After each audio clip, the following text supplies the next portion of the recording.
Entomofagia é o termo utilizado para o hábito de consumir insetos, seja na alimentação animal ou humana. Hoje, a Casa do Produtor Rural entrevista o chefe e professor Rossano Linassi, do Instituto Federal Catarinense de Camboriú. Rossano, como surgiu a ideia de inserir os insetos nos seus pratos? Eu comecei principalmente porque ninguém estava fazendo isso há uns 10 anos atrás, quando eu comecei com essa ideia. Primeiro surgiu como um artigo para a faculdade, algo bem passageiro, e depois isso foi tomando corpo a partir de um simpósio em Feira de Santana. Os insetos compõem o maior grupo de animais da face da Terra. Qualquer espécie pode ser utilizada na alimentação humana? Não, são poucas espécies, na verdade, dentro do universo que se tem de insetos, né? Então, talvez tenha 1 milhão de espécies conhecidas e na alimentação a gente tem em torno de 1.800 a 2.000 espécies catalogadas. De criação, como é o caso desses que a gente tem aqui, são 10, 12 espécies que estão fazendo parte. Algumas baratas, grilos, larvas, larvas de besouro, larvas de mosca, enfim. Tem algumas restrições, principalmente por conseguir fazer com que esse inseto seja produzido em larga escala e que seja comercialmente viável. E eles podem serem consumidos de forma segura? Sim, se forem de criadores autorizados, sim. Tem que tomar esse cuidado, principalmente de não fazer a coleta desses animais em qualquer espaço, em qualquer ambiente, principalmente aqueles que contenham agrotóxico por perto, com lavouras, etc., ou que tenha esgoto, que tenha, enfim... A melhor forma é pegar esses insetos de criadores que sejam certificados, e tem 4, 5 ou 6 fábricas já no Brasil, e esses sim são seguros para serem consumidos. Rossano, como que uma dona de casa pode inserir os insetos no seu cotidiano, em seus pratos? No Brasil, é claro que a gente tem uma diversidade de alimentos muito grande e isso acaba dificultando essa inserção. De toda forma, ele pode ser substituto para qualquer tipo de carne. Não que ele vá ocupar o lugar da carne, mas ser mais uma opção de proteína que as pessoas podem estar consumindo. E talvez a forma mais fácil seja através das farinhas, em bolos, pães, até para engrossar um molho, enfim, algo menos visual e com os benefícios. Assim como outras formas de preparo de alimento, os insetos podem ser fritos, cozidos, assados ou existe algum tipo de restrição? Não, todos eles podem ser fritos, cozidos, assados, pode-se utilizar qualquer método de cocção que se utilize para as outras, enfim, para qualquer outro tipo de carne ou de pratos, né? Tudo vai depender de como o inseto está, se ele está somente abatido ou se ele já está desidratado, que aí os processos são um pouquinho diferentes, ou a forma como você quer ele, mais mole, mais crocante, enfim. Diversos estudos já mostram que os insetos possuem as mesmas substâncias equivalentes de carnes bovinas e suínas. Rossano, você pode nos falar um pouco mais da qualidade nutricional comparada com carnes? Sim, a grande vantagem do inseto, vamos dizer assim, é o seu nível de proteína principalmente, né? Que ela é de fácil absorção, então ela está mais disponível do que das outras carnes, é mais fácil de a gente aproveitar mais dela. E elas estão sempre em níveis que variam de 20 até 70, 80, 90% de proteína para cada 100 gramas de base seca. Então, diferente da carne que tem 14, 13, o frango tem em torno de 20 e poucos, então, e são menos disponíveis, com certeza o inseto acaba trazendo mais benefícios nesse sentido. Além de ter vitaminas variadas, tem também os ácidos graxos poliinsaturados, que são os bons, e ainda a questão dos aminoácidos essenciais também, que estão em uma quantidade boa e bastante presente na maioria dos insetos também. Rossano, nos preparos dos alimentos, como que nós podemos adaptar as diferentes texturas e sabores dos insetos? Eu acho que uma das grandes vantagens de se utilizar o inseto é usar a crocância que ele tem por conta da casca. Então essa é uma vantagem que a gente costuma explorar bastante na gastronomia, até porque o crocante sempre traz uma percepção boa e positiva, diferente de pegar um inseto recém-abatido, que ele pode ter um pouquinho daquela gosma dentro, enfim, isso pode gerar uma dificuldade maior às pessoas para consumir. E como eu comentei anteriormente, logicamente que as farinhas são o meio mais fácil de a gente conseguir colocar isso na dieta sem incorporar muita textura, mas nem sabores, não tanto, mas conseguindo com que o inseto seja aceito pela população. Talvez isso seja mais importante do que de que forma a gente vai fazer isso, né? Acho que primeiro as pessoas têm que começar a aceitar esse inseto como alimento, para depois sim a gente ir aprimorando as outras questões e tentando servir eles das mais variadas formas aí possíveis. A forma de larva recém-abatida, ela é utilizada no preparo dos pratos, mas ela é menos aceita? Sim, a gente tem aqui hoje 2 tipos de larvas de besouros, uma grande e uma pequena, eles são de besouros diferentes. As duas, na verdade, elas acabam sendo mais aceitas, por exemplo, do que quando a gente fala em baratas, por exemplo. As baratas realmente têm uma dificuldade muito grande no seu consumo por conta da associação negativa que elas possuem, né? Outro inseto que é muito fácil de ser consumido também é o grilo, que o pessoal também aceita muito bem, ele também é crocante, ele tem, por exemplo, passando ele ao chocolate, deixando ele bem crocante, ele parece aqueles biscoitos de chocolate que tem para vender no mercado. São muito parecidos, tanto em sabor quanto em textura. Quais são os países que mais inserem os insetos na sua alimentação e qual que você acha que é a perspectiva dessa inserção no Brasil? Os países que têm despontado hoje no mundo, o principal e talvez o maior expoente seja o México, que tem inúmeros estudos. Tinha uma professora que se aposentou recentemente, que tem muitos artigos publicados na área e talvez seja ainda a pessoa que mais entenda do assunto no mundo. Países como a Holanda estão entre os maiores produtores de inseto em cativeiro hoje em dia, e tem também o pessoal da universidade lá trabalhando. Lançaram recentemente uma revista científica voltada especificamente para o inseto na alimentação. E depois alguns países do leste asiático, como Tailândia, Vietnã e alguns outros, né? O pessoal costuma sempre colocar a China em primeiro lugar, né? Mas a China hoje em dia ela é muito mais uma coisa para turistas do que para a população. Virou naqueles mercados de rua, enfim, tem à disposição lá, mas é uma coisa muito mais turística do que de alimentação de fato, né? E no Brasil é um caminho que a gente começou a percorrer. Eu costumo sempre fazer um paralelo com o sushi há 10, 20 anos atrás, que era quase impensável para a maior parte da população comer um peixe cru, que faria mal, enfim, que não era bom e etc. E hoje em dia tem à disposição largamente o sushi, as pessoas comem, as famílias comem, enfim. Lógico que o inseto tem uma dificuldade um pouquinho maior, ainda mais se tratando de um país com larga agricultura e pecuária, enfim. A gente vai ter um processo aí talvez de 20, 30, 40 anos para que isso realmente seja incorporado de uma maneira positiva e que as pessoas acrescentem isso, dependendo muito das próximas gerações que estão vindo, que com certeza é mais fácil começar a comer desde pequeno do que começar a comer depois de adulto, né?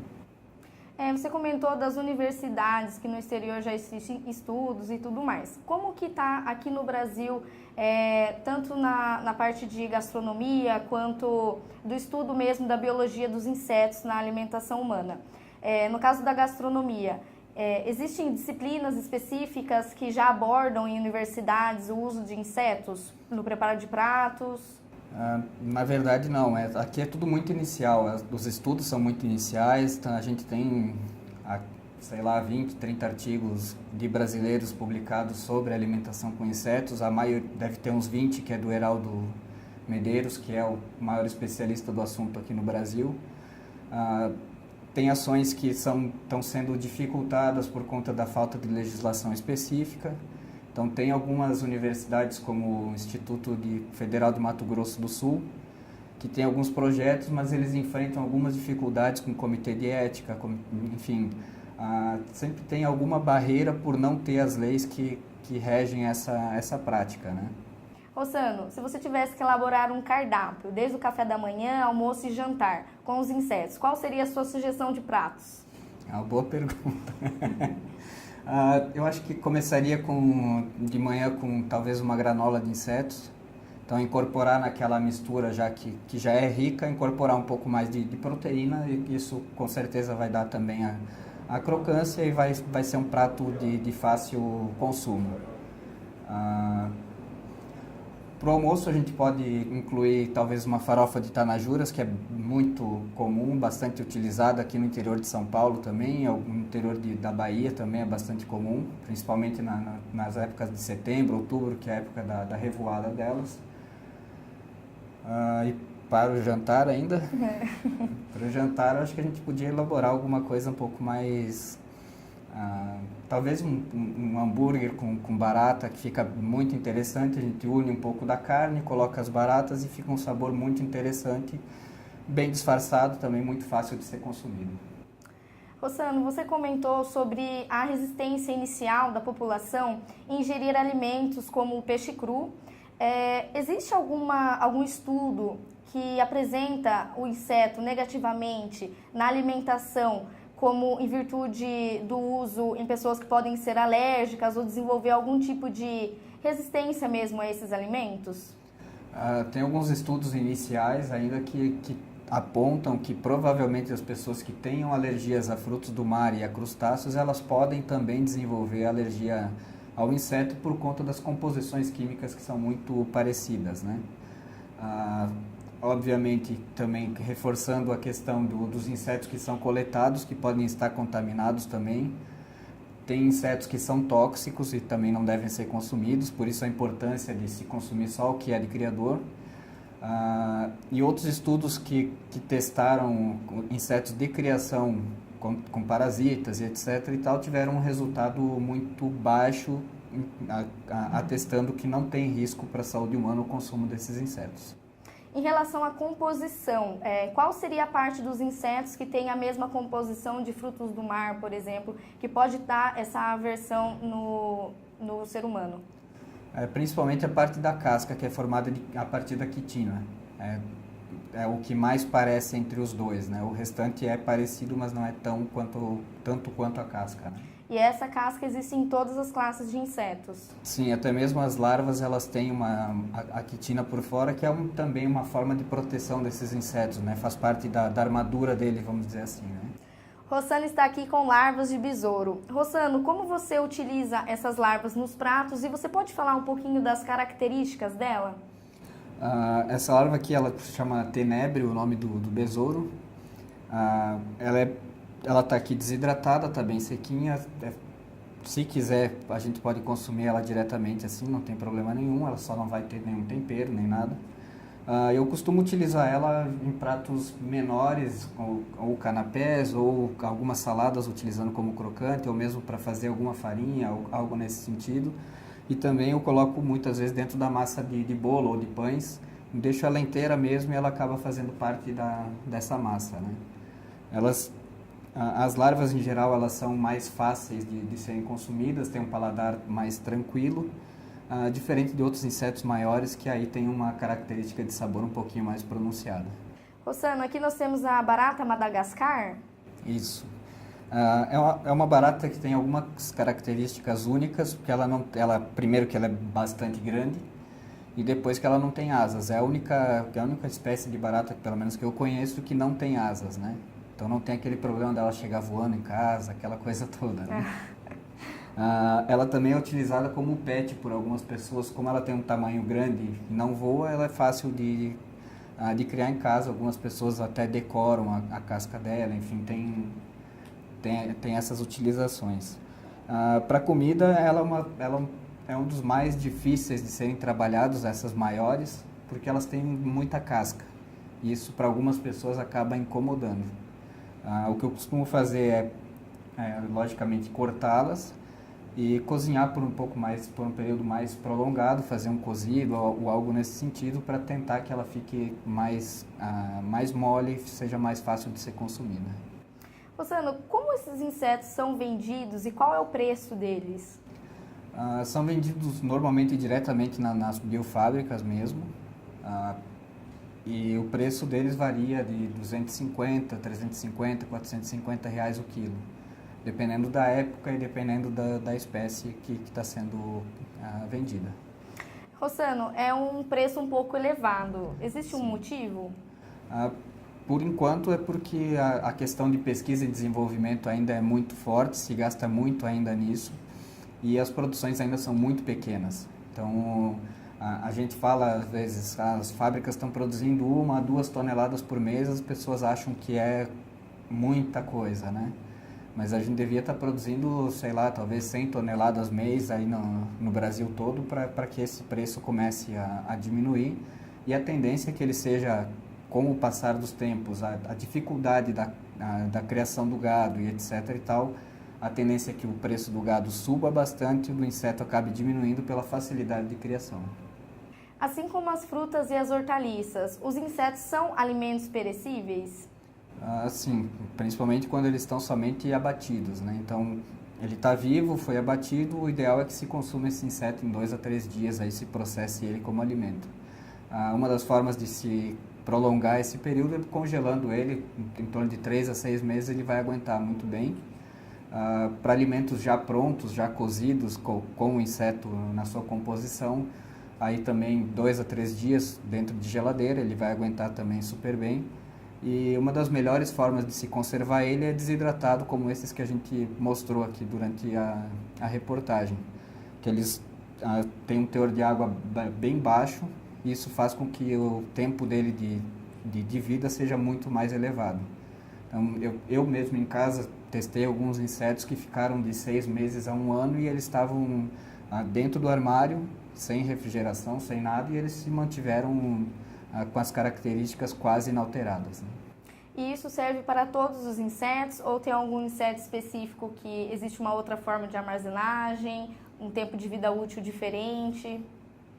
Cada inseto vai ter, logicamente, suas particularidades, mas dentro dessas médias que eu falei, normalmente ele vai se comportar mais ou menos da mesma forma, né? Onde as pessoas podem encontrar os insetos para usar na alimentação? Comercialmente ainda é difícil encontrar em restaurantes, em padarias e etc., por conta da falta de legislação específica, então tem ainda uma certa resistência. Mas para aqueles que quiserem provar, a gente vai estar tendo o segundo Insetos na Exalc, sábado, dia 22, a partir das 11h30 até as 5h30 da tarde, onde as pessoas vão estar podendo consumir alguns pratos elaborados a partir dos insetos que a gente apresentou aqui hoje. Bom, a gente vai fazer uma receita bem simples, uma brusqueta, né? Talvez ela tenha sofrido um pouquinho de adaptação, mas é bem fácil. A gente vai esquentar bem a panela primeiro, vai colocar um pouquinho de azeite, só para não grudar as coisas.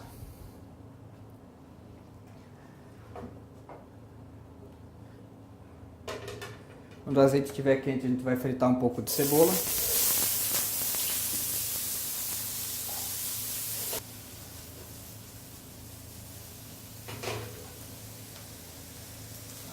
Bom, a gente está fazendo aqui um prato simples, mas é possível fazer diversos tipos de pratos numa variedade bastante grande. A gente pode utilizar em tudo, na verdade, que a gente utiliza carnes, a gente pode estar utilizando o inseto como uma fonte de proteína. Então é muito fácil a gente sair daqui e acrescentar, fazer um risoto, fazer uma massa, fazer, enfim, tem uma infinidade aí de comidas que a gente pode estar preparando. Depois que a cebola começou a dourar, a gente vai acrescentar um pouco dos nossos insetos aqui. Não precisa ser uma porção muito grande, porque eles têm já um aporte proteico bastante elevado. E aqui no caso a gente acabou de colocar uma larva de besouro, a larva do tenébrio, e a gente vai acrescentar também um pouquinho de larvas de mosca.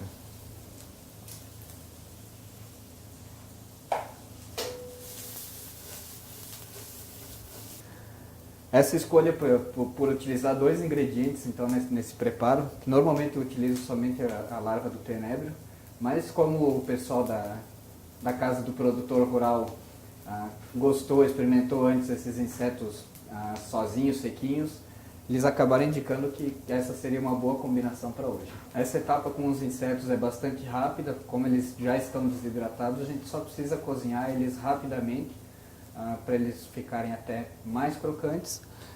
Essa etapa terminando, a gente vai acrescentar um pouquinho de tomate picado também. Vai fritar ele também de forma rápida. Se quiser e for a gosto, pode acrescentar algumas ervas, como manjericão, tomilho, etc. Hoje a gente não vai colocar para o pessoal poder sentir mais o sabor do inseto.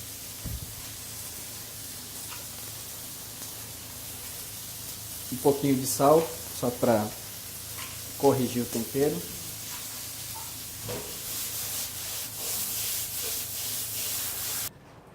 Bom, a gente fritou rapidamente, então temperou, pode acrescentar ou não as ervas aí a gosto de cada pessoa.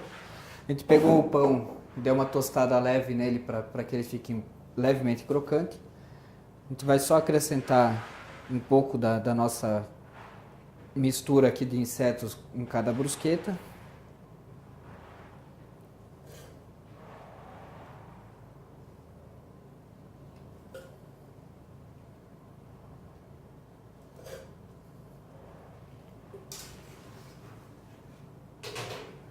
Acrescenta um pouquinho de queijo parmesão ralado por cima.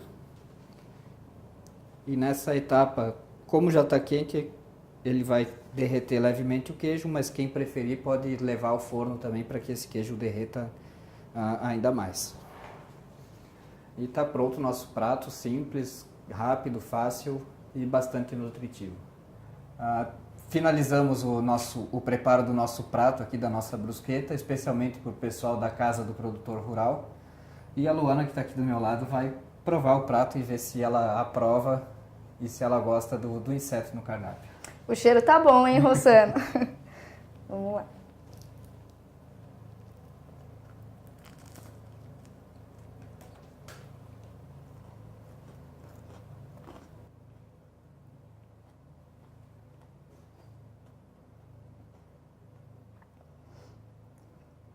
Muito bom, muito bom. O inseto ele acaba que ficando quase imperceptível devido aos outros ingredientes, sim, mas disfarça bastante.